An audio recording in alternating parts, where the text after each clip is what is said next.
I am going to recap a 1975 drama movie. Name 120 Days of Sodom. So, let's begin. The movie starts with a group of 4 men signing documents or appearing to agree to be a part of something. Then the movie cuts to a shot of a group of men riding bicycles, attempting to flee when they notice an armed squad in front of them, before being apprehended and taken away. The previous group of 4 men then agree to marry each other's daughters in order to maintain unity amongst themselves. A group of men rounded up and captured males are taken to a building and are to be inspected by the 4 fascist men. A few of them were ordered to remove their clothes and expose themselves in order to be inspected, as this is their dirty way of inspecting people. It's evident that nothing positive is going to happen to these people at this point. These fascists' hands are tied, yet it is unclear what sort of doom they will face.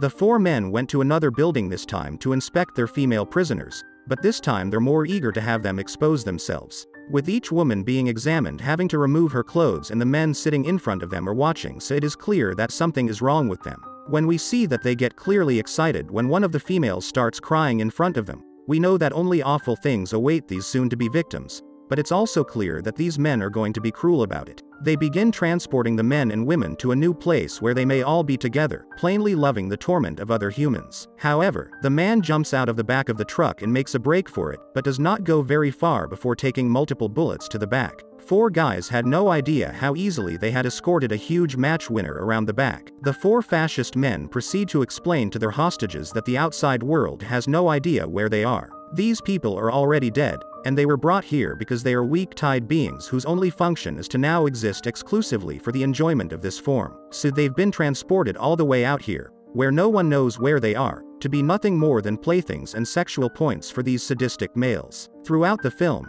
this woman tells them many stories, each one increasing the depravity of the passion. As the film develops, we realize that these hostages are nothing more than objects of desire in the eyes of these men, who sexually attack them, do wrong things with them, punch them for their own pleasure, and then throw them away like a trash. After that, watch the gathering in a hall after being told the story, when a bunch of naked women enter the room, offering beverages, while listening to the story. One of the guards stumbles a girl as she walks by, then rapes her in front of everyone, while the fascists laugh at the situation. One of them stands up and starts pulling his trousers down, then bends over in front of everyone before kneeling down next to the woman so the man doing the rape can start doing him as well. These 4 fascists have total control over the people. From one condition to the next, we see this terrible nightmare for these captives dissolving into one long confused dream of despair, anguish, and suffering. The fascist men then invent a highly advanced scientific procedure for assessing whether 2 people are, in fact, sexual. To obtain this information, you must physically touch them against their will until they both have pleasure. After discovering that they were both male and female, they forced them to marry while the rest of the hostages surrounding them were absolutely naked.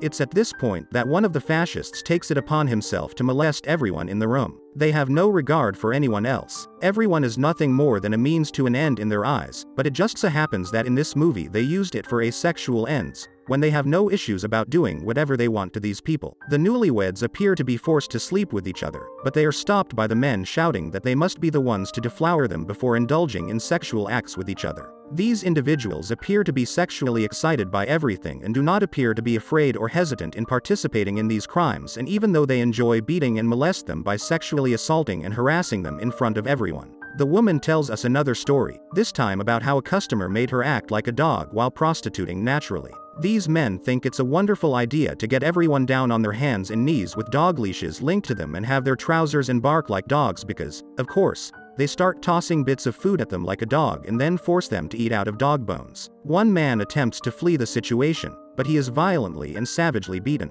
They even go one step further by stuffing a piece of food with nails and forcing a woman to eat it while crying and bleeding from her mouth. She was in severe pain, but that does not matter for them. The fascists revel in the cruel treatment of hostages. They take great joy in inflicting as much brutality as possible on these people, threatening them with even more agony and suffering if they don't just suck it up and do as they're told. These victims are helpless in a scenario with no apparent way out and no end in sight. The woman tells everyone another story, this time about being brought to a customer's house after being offered a laxative-laden dinner, and how the client made her release herself in front of him before feeding her feces to him for pleasure. For fascists, go on a tangent about how they murdered their own moms and how delightful and rewarding it was for them to do so. One of the captive ladies begins to cry since the situation reminds her of her own mother, who was slain while attempting to protect her. One of the men has a totally reasonable and acceptable response to this situation by walking into the middle of the room, pulling his trousers down and then dropping one right there in front of everyone. He then forces the crying woman to eat it, with her only options being to do this or potentially face a much harsher fate if she disobeys her orders. She doesn't. If that wasn't disgusting enough, sticking to the theme of pure degeneracy constantly ramping up in a never-ending fashion, everyone is seated for lunch before being served the collected human excrement, and the fascists treat it as one of the most delectable delicacies a person could possibly have.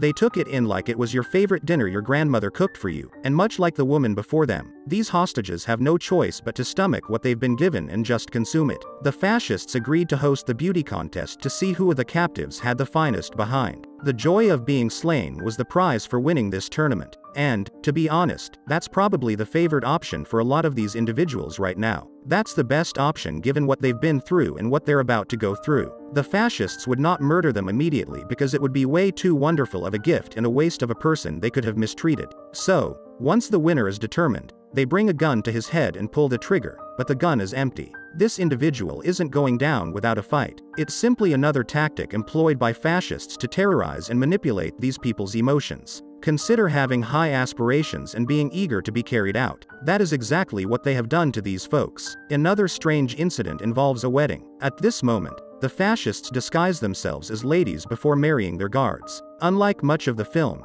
this is a sequence that has no influence on the plot, is irrelevant, and is never mentioned again. Many of the actions in this film are simply a series of incidents in which fascists do strange, horrific, strange things to their prisoners solely for the fun of doing so. At this point, the scenario merely jumps from one to the next with little to no connection. As I previously indicated, it appears to be a random series of occurrences, presumably to commemorate our arrival in Santiago. There was structure to what was happening in the beginning, but things have now entirely deteriorated into craziness, with things happening with no rhyme or reason. It may be because the fascists have gotten so deep into these horrors that they've completely lost it by now, or because these hostages have been tortured for so long that all of this cruelty has simply now blended together. It's now time for everyone to die after murdering one of the hostages for sleeping with me and then executing her. The woman shares one more story to everyone. This time, a story about a man who enjoyed torturing innocent women in horrifying ways. This story, like all the others shared by this woman, serves as inspiration for these men's heinous actions. We can observe that the hostages are compelled to sit while the stories are being told. The guys in control take turns sitting in a window with binoculars, looking down onto the courtyard below where their fellow fascists mercilessly torture and murder the victims for some bizarre, unexplainable purpose. One of the ladies who worked with the fascists decided to leap from a window to her death for no apparent reason. The fascists took turns inspecting each other's genitals. People were hanged, branded, sexually molested, and even had their tongues cut out of their mouths using candles. We see two of the men starting to dance in the chamber where the fascists are witnessing the torture. The film ends abruptly when one of the characters asks the other what the name of their girlfriend is. And the movie ends here. I hope you enjoy the video, so click any video of 3 them and enjoy next, and don't forget to subscribe our channel and hit the like button. Thank you for watching, see you soon.